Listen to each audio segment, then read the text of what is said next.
여러분, 지금 이 순간 워싱턴이 발칵 뒤집어졌습니다.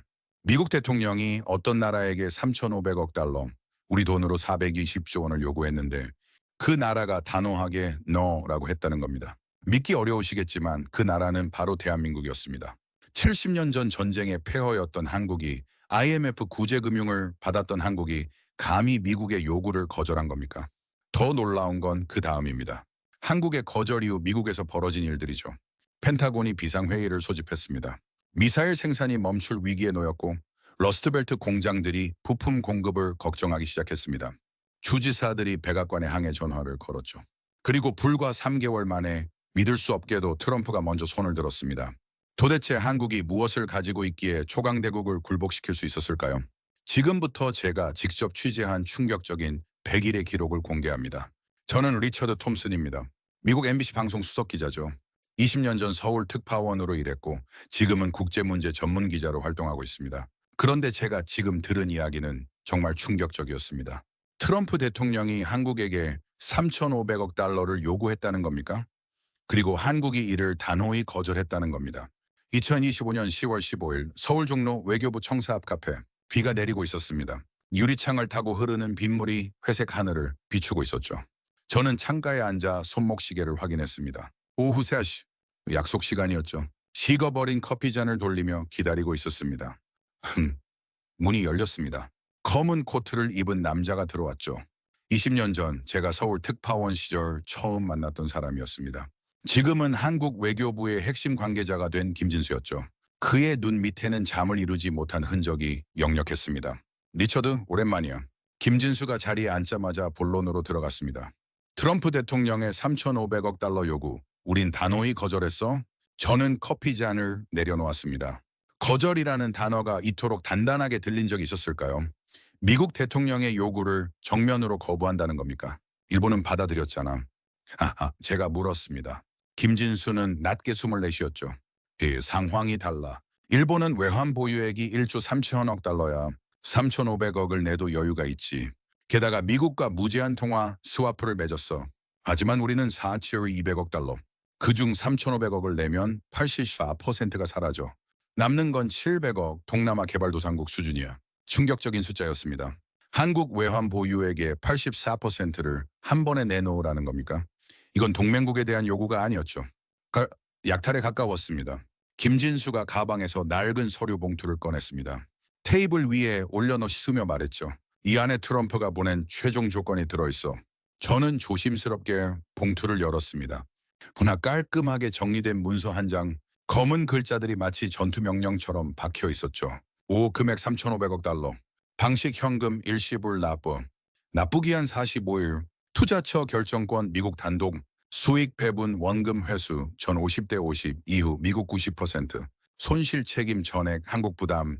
저는 잠시 숨을 멈췄습니다. 듣니? 이건 협약이 아니었죠. 명령서였습니다. 이건 투자 제한이 아니라 강탈이잖아. 김진수가 고개를 끄덕이며 짧게 웃었습니다. 그래, 키나서rsum.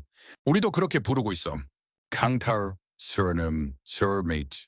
창문 밖에서 트럭이 지나가며 도로 위 물보라가 튀었습니다. 빗소리가 서류 위 활자 사이로 스며드는 듯했죠. 저는 30년 기자 생활을 하면서 수많은 국제 협상을 취재했습니다. 그런데 이렇게 노골적인 요구는 처음이었죠. 써도 되겠나? 제가 물었습니다. 김진수가 단호하게 대답했죠. 써. 미국 국민들이 알아야 해. 동맹이라는 단어 뒤에 어떤 거래가 숨어 있는지. 저는 노트를 펼쳤습니다. 펜 끝이 미세하게 떨렸죠. 이 기사가 나가면 워싱턴이 발칵 뒤집힐 겁니다. 그런데 한국은 왜 이렇게 단호한 겁니까? 이렇게까지 단호하게 거절한 이유가 있나? 김진수가 잠시 생각하다가 말했습니다. 우린 이번에 물러설 수 없어. 이건 단순히 돈의 문제가 아니야. 그가 커피잔을 천천히 밀어내며 계속했죠. 미국은 우리가 필요하다는 걸 알아. 하지만 그들은 여전히 우리를 약한 나라로 봐. 돈으로 움직인다고 생각하지. 그걸 바꾸지 않으면 다음엔 압박이 아니라 복종이 될 거야. 그의 말투는 담담했습니다. 하지만 단어 하나하나가 칼날 같았죠. 저는 20년 전 한국을 기억합니다. IMF 구제 금융을 받던 나라였죠. 그런데 지금 그들은 미국의 요구를 거부하고 있었습니다. 김진수가 창밖을 바라보며 말했습니다. 리처드, 숫자는 감정을 갖지 않아. 하지만 지금 세상을 움직이는 건 감정이 아니라 숫자야. 우린 그 숫자를 쥐고 있어. 무슨 의미일까요? 저는 그의 눈빛을 살폈습니다. 두려움이 아니었죠. 계산된 자신감이었습니다. 그는 무언가를 알고 있었습니다. 트럼프는 몰라. 선인우이는 오warm. 김진수가 낮게 말했습니다. 주한미군이 왜 있는지도, 우리 광물이 어디에 쓰이는지도, 미국 공장이 어떤 부품으로 돌아가는지도, 카나서 하지만 미연, 왜 우리는 수월하다. 그래서 이번엔 물러서지 않는 거야. 저는 놀랐습니다. 한국이 이렇게 강하게 나올 카드가 있다는 겁니까? 반도체였을까요? 배터리였을까요? 아니면 다른 무언가가 있는 겁니까? 김진수가 자리에서 일어났습니다. 얜 마지막으로 한마디를 남겼죠. 숫자가 우리 편이야. 저는 그가 떠난 후에도 한참을 앉아 있었습니다. 3,500억 달러. 한국 외환 보유액의 84%. 이 숫자가 의미하는 것은 무엇일까요? 트럼프 대통령은 왜 이런 무리한 요구를 한 겁니까? 그리고 한국은 왜 이렇게 자신 있게 거절한 겁니까? 밖으로 나오니 비가 조금 잦아들었습니다. 하늘은 여전히 먹구름으로 덮여 있었죠. 그 안쪽에서 번개가 길게 갈라졌습니다. 저는 하늘을 올려다보며 생각했습니다. 이건 돈이 아니라 자존심의 무게였습니다. 그리고 그 자존심이 지금 워싱턴의 계산기를 멈추게 하고 있었죠. 저는 호텔로 돌아가면서 계속 생각했습니다. 한국이 가진 카드는 무엇일까요? 김진수가 말한 숫자는 무엇을 의미하는 겁니까? 주한미군, 광물, 부품, 이 단어들이 머릿속을 맴돌았죠. 다음 날 아침 저는 워싱턴으로 전화를 걸었습니다. NBC 본사 편집장이었죠. 톰, 큰일이야. 한국이 트럼프의 3,500억 달러 요구를 거절했어. 전화 너머로 침묵이 흘렀습니다. 그리고 편집장이 물었죠. 뭐라고? 한국이 거절했다고? 하리 그를 이히트는 단호하게 거절했어. 그리고 이유가 있어. 저는 김진수와의 대화를 전했습니다. 편집장의 숨소리가 거칠어졌죠. 현아 리처드, 나 이건 특종이야. 당장 기사를 써. 워싱턴이 뒤집어질 거야. 저는 노트북을 열었습니다. 첫 문장을 쓰기 시작했죠. 한국이 트럼프 대통령의 3,500억 달러 요구를 공식 거절했다. 그런데 쓰다가 멈췄습니다. 김진수의 마지막 말이 계속 떠올랐죠. 숫자가 우리 편이야. 도대체 무슨 숫자를 말하는 겁니까? 저는 자료를 찾기 시작했습니다. 한미 무역 현황, 한국의 수출 품목, 미국 기업들의 한국 의존도, 숫자들이 하나씩 나타났죠. 그리고 저는 깨달았습니다. 한국이 왜 자신 있게 거절했었는지를 말이죠. 저는 호텔 방으로 돌아와 노트북을 열었습니다. 새벽 2시였죠. 형광등이 차갑게 방을 비추고 있었습니다. 수신함에 메일이 하나 들어와 있었죠. 발신인은 펜타곤의 오래된 지인이었습니다. 군사 분석관이죠. 제목은 짧았습니다. 당신이 찾는 것. 첨부 파일을 여는 순간 저는 숨을 멈췄습니다. 한반도 지도가 거꾸로 놓여 있었죠. 아니, 정확히는 평택을 중심에 두고 동서남북의 기준을 군사적 시야로 재배열한 지도였습니다. 굵은 붉은 선들이 평택에서 뻗어나가고 있었죠. 평택 베이징 985km, 평택 도쿄 타이베이 1세 50km, 평택 블라디보스토크 1100km. 주석의 문장이 명령처럼 건조하게 적혀 있었습니다.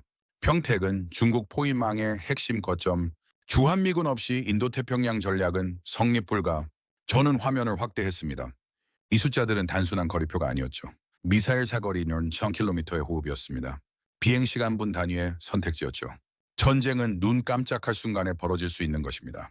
베이징까지 985km.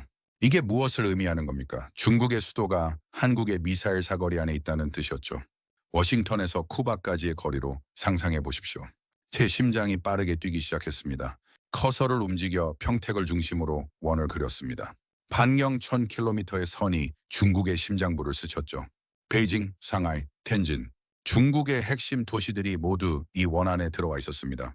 항만 공군기지, 지휘통신 시설들이 빼곡히 표시되어 있었죠. 전화를 들었습니다. 워싱턴의 전략국제문제연구소 CSIS 연구원이었죠. 리처드, 뭘 찾고 있지? 한국의 위치가 대체 불가능하다는 근거야. 그가 짧게 숨을 내쉬었습니다. 보고서가 있어. 동아시아 동맹국의 전략 가치 비교. 공개 자료야. 설네베이크는 핵심만 말해. 이 일본 기지는 대체 가능해? 하지만 한국의 위치는 대체 불가능이야. 한국이 중립화되거나 중국 쪽으로 기울면 제1도련선이 무너진다. 제1도련선, 일본 열도에서 오키나와 대만, 필리핀으로 이어지는 첫 봉쇄선이죠. 미국이 중국을 포위하는 최전선입니다. 그런데 한반도는 이 선 안쪽으로 깊게 파고든 비수였습니다. 이 비수가 아군의 손에 있으면 방패가 되죠. 적의 손으로 넘어가면 심장을 찌르는 단검이 됩니다. 저는 창문을 열었습니다. 느라리커리 펠라시나스는 새벽 공기가 차갑게 밀려들었죠. 서울의 야경이 펼쳐져 있었습니다. 불빛들이 마치 전략 지도의 거점들처럼 반짝이고 있었죠. 노트에 메모를 시작했습니다. 985km. 이건 거리가 아니라 억지의 스위치였습니다. 실사 50km. 일본과 대만을 동시에 감시할 수 있는 교차점이었죠. 1100km. 러시아 극동의 숨구멍을 막는 쐐기였습니다. 마지막 줄에 이렇게 썼습니다. 철수? 불가능. 이것은 군사 옵션이 아니라 지리의 판결이다. 해가 떠오르기 직전 전화가 울렸습니다. 용산의 브리퍼였죠. 예비역 대령이었습니다. 한미연합사령부에서 근무했던 인물이죠. 리처드, 오전에 만납시다. 카페는 청사 맞은편. 한 가지만 먼저 물어보죠. 주한미군의 공식 목적은? 북한 억지. 비공식 목적은? 그가 잠시 웃었습니다. 중국, 현재 모두가 알지만 말하지 않을 뿐이죠. 통화를 끊고 저는 다시 지도를 봤습니다. 평택에서 베이징까지 985km. 이 숫자가 협박이 아니라 오히려 전쟁을 멈추게 하는 소리였습니다. 말과 군함보다 강한 한 줄의 지리학이었죠. 오전 10시 저는 용산으로 향했습니다. 카페 브리퍼가 먼저 와 있었죠. 50대 후반의 단정한 외모였습니다. 군인 특유의 고든 자세가 인상적이었죠. 리처드, 당신이 알아야 할 게 있어요. 그가 태블릿을 꺼냈습니다. 화면에는 복잡한 도표가 나타났죠. 이건 미군 전력의 아시아 배치 현황입니다. 일본의 5만 4천, 한국의 2만 8천, 숫자로만 보면 일본이 더 중요해 보이죠. 저는 고개를 끄덕였습니다. 하지만 실상은 달라요. 한국의 평택 기지는 해외 미군 기지 중 최대 규모입니다. 면적만 치원사라 67만 평방미터죠. 펜타곤이 왜 여기에 400억 달러를 투자했을까요? 브리퍼가 화면을 넘겼습니다. 동아시아 지도가 나타났죠. 평택은 완벽한 허브입니다. 여기서 출발하면 2시간 내에 동아시아 어느 분쟁 지역에도 도달할 수 있죠. 일본 기지는 후방 지원이지만 평택은 창끝입니다. 그가 커피를 한 모금 마시며 계속했습니다. 트럼프 대통령이 3,500억 달러를 요구한 건 단순한 돈 문제가 아닙니다. 한국의 전략적 가치를 시험하는 거죠. 그런데 한국이 거절했어요. 이게 무엇을 의미하는지 아십니까? 저는 대답을 기다렸습니다. 한국이 자신들의 가치를 정확히 알고 있다는 뜻입니다. 그들은 미국이 평택을 포기할 수 없다는 걸 알아요. 중국을 견제하려면 한국이 절대적으로 필요하다는 걸 알고 있죠. 브리퍼가 목소리를 낮췄습니다. 리처드, 한국전쟁 때 메가더 장군이 한 말이 있습니다. 한국을 잃으면 아시아를 잃는다. 70년이 지난 지금도 이 말은 유효해요. 아니, 중국이 부상한 지금은 더욱 중요해졌죠. 저는 노트에 빠르게 적었습니다. 한국의 지정학적 가치가 시간이 갈수록 높아지고 있다는 것이었죠. 그런데 왜 트럼프는 이런 무리한 요구를 한 겁니까? 브리퍼가 한숨을 쉬었습니다. 트럼프는 사업가입니다. 내서 말씀 돈이준 모든 걸 거래로 봐요. 동맹도 거래 대상이죠. 하지만 지정학은 거래가 아닙니다. 디아솔민 지리는 바꿀 수 없어요. 평택에서 베이징까지의 거리는 영원히 985km입니다. 그가 일어서며 마지막으로 말했습니다. 한국이 거절한 건 단순한 반항이 아닙니다. 계산된 전략이죠. 그들은 미국이 결국 양보할 수밖에 없다는 걸 알고 있어요. 카페를 나와 저는 다시 생각했습니다. 김진수가 말한 숫자가 우리 편이라는 말이 이제 이해되기 시작했죠. 985km. 이 숫자가 한국의 무기였습니다. 저녁이 되자 또 다른 메일이 왔습니다. 이번엔 한국 정부 관계자였죠. 나이커너 익명을 요구했습니다. 리처드, 당신이 놓치고 있는 게 하나 있어. 한국의 또 다른 카드. 뭡니까? 인터넷이나 반도체와 배터리. 그런데 미국 경제의 생명줄이지. 테슬라, 애플, 엔비디아. 모두 한국 없이는 못 돌아가. 이것도 숫자야. 시장 점유율이라는 숫자.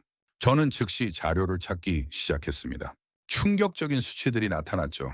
메모리 반도체 시장 점유율 70%, 전기차 배터리 시장 점유율 40%, OLED 디스플레이 시장 점유율 90%. 이제 알겠습니다. 한국이 가진 카드는 하나가 아니었죠. 지리, 기술, 경제. 3중의 방패를 들고 있었습니다. 트럼프의 3,500억 달러 요구가 왜 무모한지 이제야 보이기 시작했습니다. 오전 10시 저는 용산 근처 카페에 도착했습니다. 예비역 대령이 군인 특유의 반듯한 자세로 앉아 있었죠. 우리는 인사를 생략하고 곧장 본론으로 들어갔습니다. 주한미군의 공식 목적은 북한 억제죠. 그가 고개를 끄덕였습니다. 비공식 목적은 중국 견제입니다. 또 한 번 끄덕임이었죠. 그는 종이컵 뚜껑을 천천히 돌리며 말했습니다. 군산의 MQ-9 리퍼 드론 부대 내년에 창설 예정입니다. 작전 방영 1200km죠. 제가 되물었습니다. 군하르드 슈버나인 쇼. 북한만 보자면 과한 방영 아닙니까? 그래서 말 안 하는 거죠. 그가 낮게 웃었습니다. 산둥반도, 서해 북부, 중국 해군의 길목, 평택과 군산은 전부 그곳을 바라보고 있습니다. 이제 명확해졌습니다. 원아너시 주한미군의 진짜 임무는 북한이 아니라 중국이었죠. 1200km면 베이징을 넘어 중국 내륙까지 감시할 수 있는 거리였습니다. 철수 카드의 실제 가능성은 어떻습니까? 제가 물었습니다. 그는 단호하게 대답했죠. 제로에 가깝습니다. 이하나드 샤안에는 The YM, 장비 철수, 인원 이동, 기지 정리, 세월기는 내손, 제로와 주시셔서 1년이 걸립니다. 그 사이 한국이 핵무장을 고려하면 동아시아는 도미노처럼 무너집니다. 미국이 원하는 모든 전략이 붕괴되는 거죠. 그의 말은 과장이 아니었습니다. 저는 어젯밤 한국 여론조사를 봤죠. 주한미군 철수 시 독자적 핵무장 찬성이 76%였습니다. 이건 감정이 아니라 현실적 옵션이었죠. 철수 위협은 카드가 아니라 자살 버튼이었습니다. 대령이 떠난 후 저는 워싱턴으로 전화를 걸었습니다. 러스트벨트 지역구 의원실이었죠. 관세 카드를 어떻게 보십니까? 비서실장의 답은 짧았습니다. 52%입니다. 한국의 관세를 때리면 6개월 안에 우리 제조업의 절반이 멈춥니다. 다음 선거 패배죠. 수화기 너머의 정적이 공포처럼 느껴졌습니다. 52%라는 숫자가 무엇을 의미하는지 알기 때문이었죠. 미국 제조업의 절반이 한국 부품에 의존하고 있다는 뜻이었습니다. 그날 오후 저는 부산행 비행기표를 예약했습니다. 한국의 조선소를 직접 봐야겠다고 생각했죠. 미 해군 함정 수리가 한국에 얼마나 의존하고 있는지 확인하고 싶었습니다. 그때 익명 메일이 도착했습니다. 제목은 핵심 광물 마지노선이었죠. 본문의 첫 줄이 칼처럼 날카로웠습니다. 텅스텐 45%, 비스무트 42%, 한국 의존. 저는 숨을 들이켰습니다. 텅스텐은 미사일의 관통력을 담당하는 핵심 광물이었죠. 비스무트는 전자장비의 필수 원소였습니다. 미국 방위산업이 한국에 이렇게 깊이 의존하고 있다니 충격이었습니다. 워싱턴의 한 장교가 오프 더 레코드로 전화를 걸어왔습니다. 리처드, 솔직히 말하면 3개월입니다. 한국이 광물 수출을 중단하면 3개월 후 우리 방위산업이 멈춥니다. 대체 공급처는 화내는 중국, 러시아 갈 수 없는 곳들이죠. 창밖으로 구름이 끼기 시작했습니다. 해가 가려지자 방 안이 어두워졌죠. 그 순간 깨달음이 밀려왔습니다. 평택이라는 지도상의 한 점, 국방조달이라는 공장 한 줄, 조선소 도크의 크레인 한 대, 이 세 개가 같은 문장을 말하고 있었습니다. 한국 없이는 이 전략이 서지 않는다. 아치, 저는 노트를 정리했습니다. 철수는 허상이었죠. 이동 시간과 정치 비용, 도미노 리스크가 너무 컸습니다. 관세는 자해였습니다. 6개월 안에 미국 제조업의 52%가 멈춘다는 건 경제 자살이었죠. 아이언의 광물은 숨줄이었습니다. 45%의 텅스텐이 끊기면 생산 라인이 멈춥니다. 평택은 경첩이었죠. 문을 여닫듯 지역 질서를 여닫는 핵심이었습니다. 다음 날 아침 저는 부산으로 향했습니다. 김해공항에 도착하자 짬바다 냄새가 코끝을 스쳤죠. 택시를 타고 거제 조선소로 향했습니다. 차창 밖으로 거대한 크레인들이 보이기 시작했죠. 조선소 입구에서 저를 맞은 건 한국 해군 출신 컨설턴트였습니다. 박진호라고 자신을 소개했죠. 리처드 기자님, 여기가 미 해군 7함대의 수리기지나 다름없습니다. 우리는 전망대로 올라갔습니다. 눈앞에 펼쳐진 광경이 압도적이었죠. 축구장 수십 개를 합친 넓이의 도크들, 그 안에서 거대한 함정들이 수리를 받고 있었습니다. 저기 보이는 게 미 해군 구축함입니다. 그 정기 수리 중이죠. 박진호가 손가락으로 가리켰습니다. 미 해군은 왜 여기서 수리를 받습니까? 간단합니다. 속도와 품질이죠. 미국에서는 6개월 걸릴 수리를 여기서는 3개월에 끝냅니다. 비용은 절반이고요. 그가 태블릿을 꺼내 자료를 보여줬습니다. 미 해군 297척 중 3분의 1이 태평양에 배치되어 있습니다. 척 원칙이라고 아십니까? 하나는 작전, 하나는 훈련, 하나는 수리죠. 수리가 막히면 작전이 멈춥니다. 저는 이제 이해를 했습니다. 한국 조선소가 미 해군의 작전 능력을 좌우하고 있었죠. 작년에 수리한 미 해군 함정이 몇 척입니까? 47척입니다. 일본이 12척이니까 4배죠. 용접 불꽃이 번쩍이는 도크를 바라보며 저는 생각했습니다. 이 불꽃들이 미국 해군의 심장박동이었죠. 한국이 이 수리를 거부하면 태평양 함대가 마비됩니다. 오후에는 부산항으로 이동했습니다. 컨테이너 터미널이 끝없이 펼쳐져 있었죠. 항만 관계자가 설명했습니다. 여기가 미군 물자의 90%가 들어오는 곳입니다. 연간 200만 톤이죠. 만약 한국이 이 항구 사용을 거부하면 대안이 없습니다. 일본 항구는 너무 멀고 용량도 부족하죠. 저녁이 되어 서울로 돌아오는 KTX 안에서 저는 노트를 정리했습니다. 한국이 가진 카드들이 하나씩 명확해졌죠. 지리적 위치, 기술력, 조선 능력, 항만 인프라, 이 모든 것이 맞물려 미국의 아시아 전략을 떠받치고 있었습니다. 호텔에 도착하자 김진수로부터 메시지가 왔습니다. 리처드, 내일 청와대 고위 관계자를 만날 수 있어. 한국 정부의 진짜 계산을 들을 기회야. 저는 답장을 보냈습니다. 알겠습니다. 준비하겠습니다. 창밖을 바라보니 서울의 야경이 반짝이고 있었습니다. 평택에서 베이징까지 915km. 이 거리가 만들어내는 긴장감이 동아시아 전체를 지배하고 있었죠. 그리고 그 중심에 한국이 있었습니다. 트럼프가 요구한 3,500억 달러. 이제 왜 한국이 거절할 수 있었는지 명확했습니다. 그들은 자신들이 쥐고 있는 카드를 정확히 알고 있었죠. 미국이 한국 없이는 중국을 견제할 수 없다는 사실을 말입니다. 저는 노트북을 열고 기사를 쓰기 시작했습니다. 제목은 이렇게 정했죠. 3,500억 달러의 진실, 한국이 NO라고 말할 수 있는 이유. 첫 문장을 적었습니다. 워싱턴이 간과한 것이 있다. 21세기 미중 대결에서 한국은 선택지가 아니라 필수다. 부산으로 향하는 KTX 아니었습니다. 창밖의 풍경이 순식간에 지나갔죠. 논밭과 공장지대가 엇갈릴 때마다 저는 머릿속에서 숫자를 되새겼습니다. 985km, 45% 52%. 세 숫자가 아직도 제 노트북 화면 안에서 붉게 타오르고 있었죠. 거제도에 도착했을 때 바다 냄새와 철 냄새가 섞여 있었습니다. 거대한 크레인들이 하늘을 가르고 있었죠. 용접 불꽃이 폭죽처럼 튀어올랐습니다. 조선소 정문에서 저를 맞은 건 김상호 실장이었습니다. 50대 중반의 단단한 체구였죠. 리처드 기자님이시죠? 미국에서 오셨다니 요즘 바쁘실 텐데. 김 실장이 손을 내밀며 웃었습니다. 이곳이 지금 미국 해군의 심장이라고 들었습니다. 제가 단도직입적으로 말했습니다. 그는 잠시 고개를 끄덕였죠. 최내된 완총 호황감시남. 스리다브나는 미 해군 함정의 상당수가 여기서 수리받고 있죠. 우리 기술이 빠르고 정밀하고 쌉니다. 솔직히 미국 조선소는 우리보다 최소 2배는 느립니다. 비용도 2배고요. 우리는 전망대로 올라갔습니다. 눈앞에 펼쳐진 광경이 장관이었죠. 축구장 수휘계를 합친 듯한 거대한 도크들. 그 안에서 여러 척의 군함들이 수리를 받고 있었습니다. 왜 미국 조선소는 경쟁력이 없는 겁니까? 제가 물었습니다. 김 실장이 한숨을 쉬었죠. 간단합니다. 사람이 없어요. 용접공 하나 제대로 키우려면 5년, 설계 엔지니어는 10년이 걸립니다. 미국은 조선업을 버렸죠. 1980년대부터요. 산업 기반이 사라지면 기술도 따라 사라집니다. 그의 시선이 도크 안선박으로 향했습니다. 저기 보이는 회색 함정이 미 해군 이지스 구축함입니다. 추진축 교체 작업 중이죠. 미국에서 하면 6개월, 여기서는 2개월입니다. 충격적인 차이였습니다. 작업 시간이 3분의 1이라니요. 게다가 비용까지 절반이라면 미 해군이 한국을 선택할 수밖에 없었겠죠. 만약 우리가 못하겠다고 하면요. 김 실장이 뜻밖의 질문을 던졌습니다. 그리고 스스로 답했죠. 미 해군의 작전 가능, 함정이 절반으로 줄어들 겁니다. 수리대기 시간이 늘어나면서 가동률이 떨어지죠. 태평양 함대가 반신불수가 되는 겁니다. 그의 말은 담담했습니다. 하지만 그 안에는 묘한 전율이 있었죠. 세계 최강 해군이 한국 조선소에 의존하고 있다는 역설이었습니다. 우리는 도크 가장자리로 걸어갔습니다.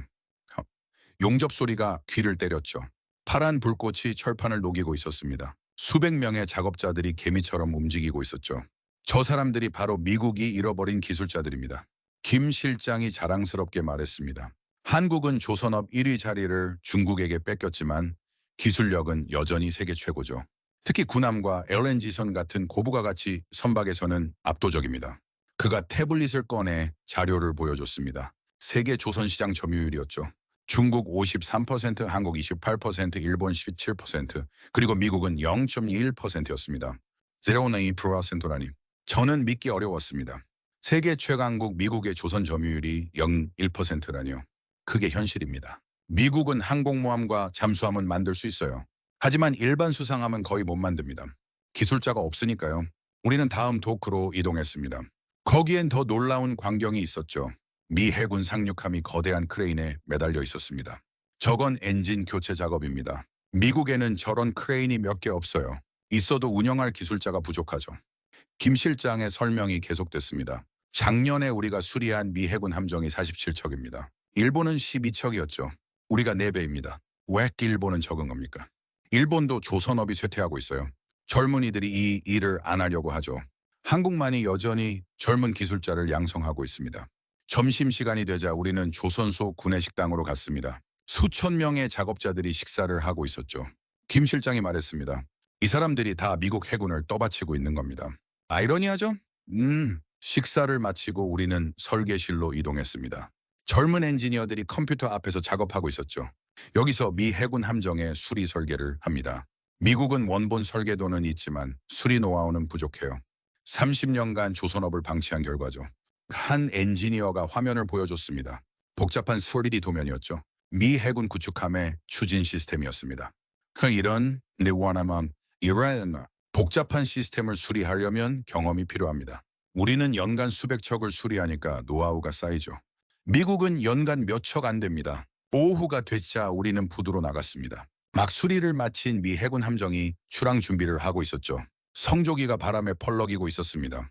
저 배가 다시 태평양으로 나가면 6개월간 작전을 수행합니다. 그리고 다시 여기로 돌아오죠. 우리가 없으면 미국의 태평양 전략이 멈춥니다. 김 실장의 말에 무게가 있었습니다. 저는 노트에 빠르게 적었죠. 미 해군의 작전 지속 능력, 한국 조선소의 수리 능력이라고요. 트럼프 대통령이 3,500억 달러를 요구한 걸 어떻게 보십니까? 제가 물었습니다. 김 실장이 쓴웃음을 지었죠. 무죄 산물입니다. 우리가 미 해군 함정 수리를 거부하면 어떻게 될지 계산도 안 해본 거죠. 3,500억 달러?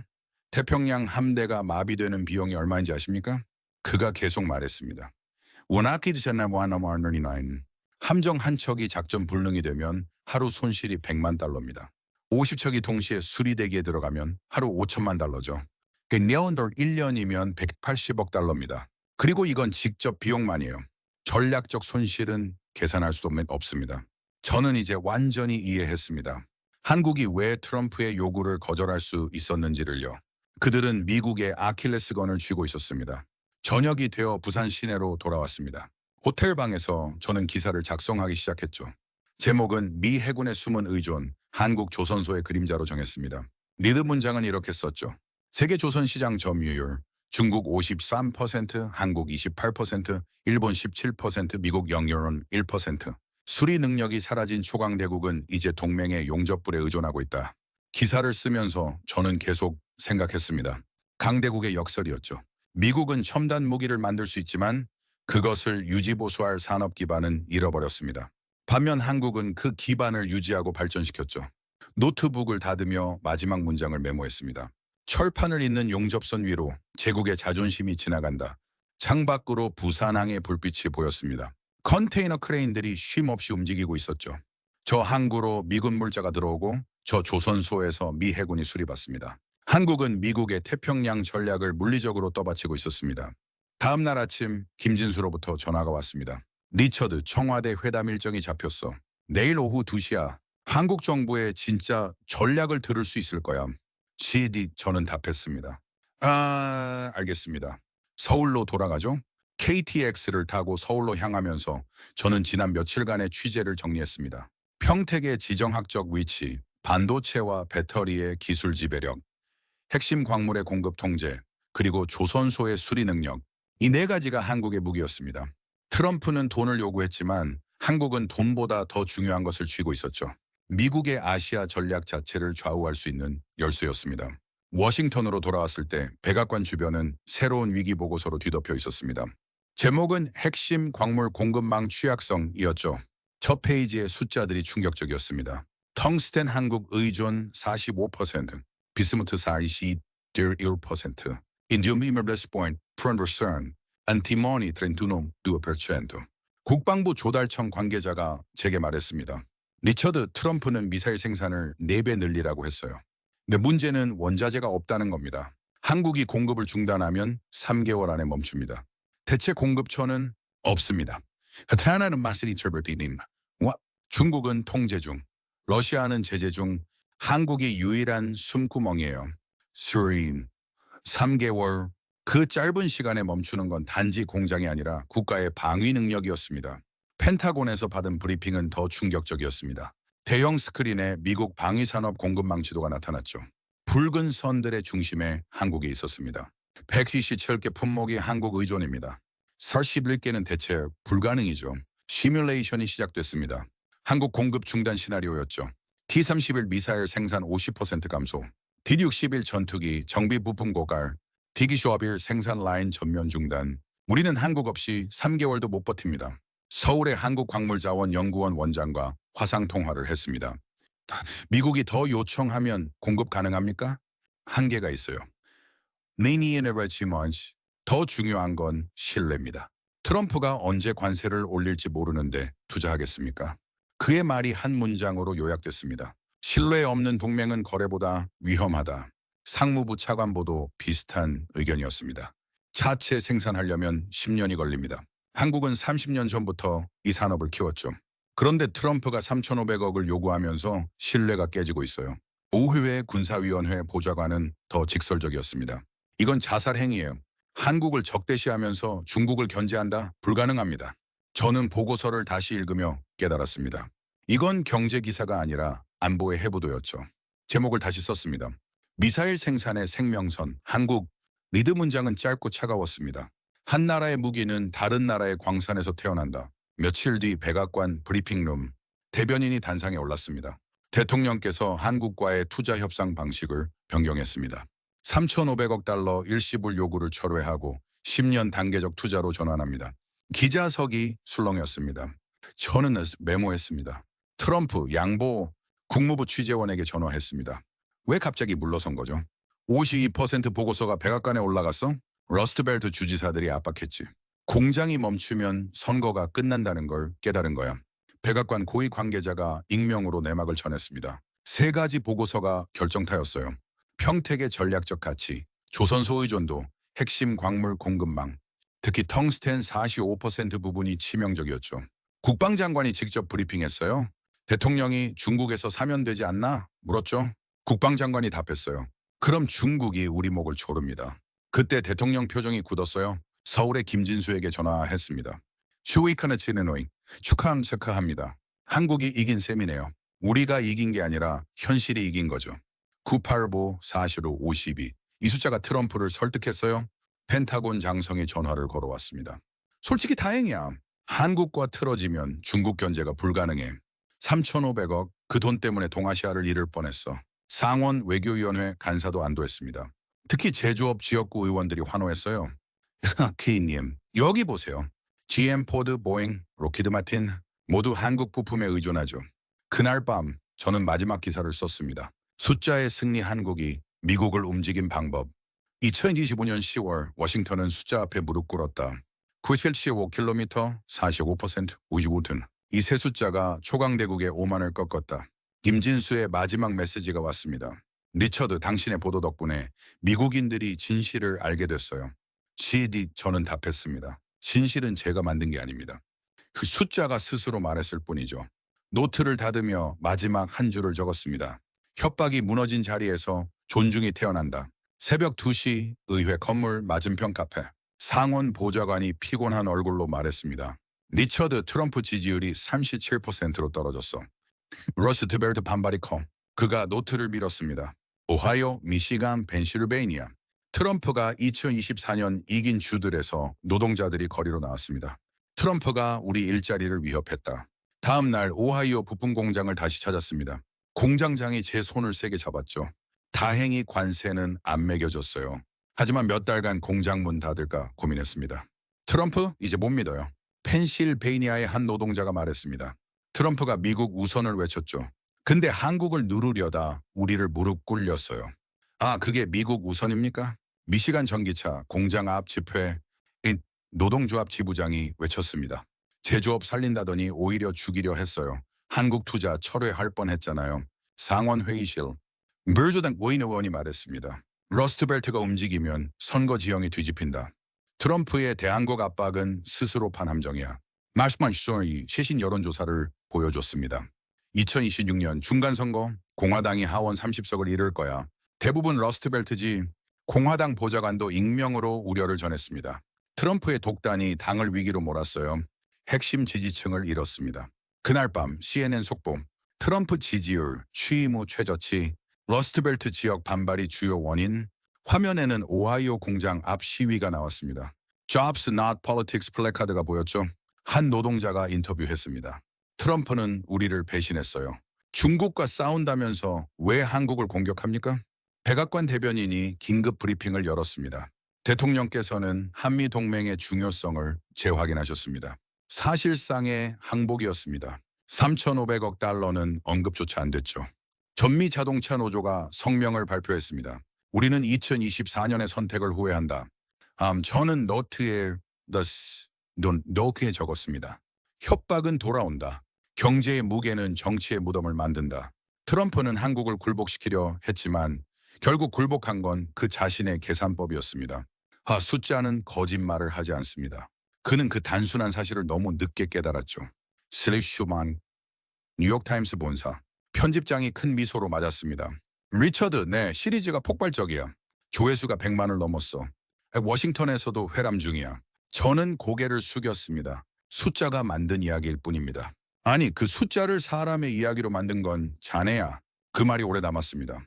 밤실 제 아파트문 창밖에 뉴욕 야경을 바라봤습니다. 도시의 불빛들이 바다처럼 출렁였죠. 노트를 꺼내 마지막 페이지를 폈습니다. 맨 위에 세 숫자가 적혀 있었죠. OATR 4552. 그 아래 조용히 한 줄을 적었습니다. 이 세 숫자는 국가의 무게가 아니라 신뢰의 무게였다.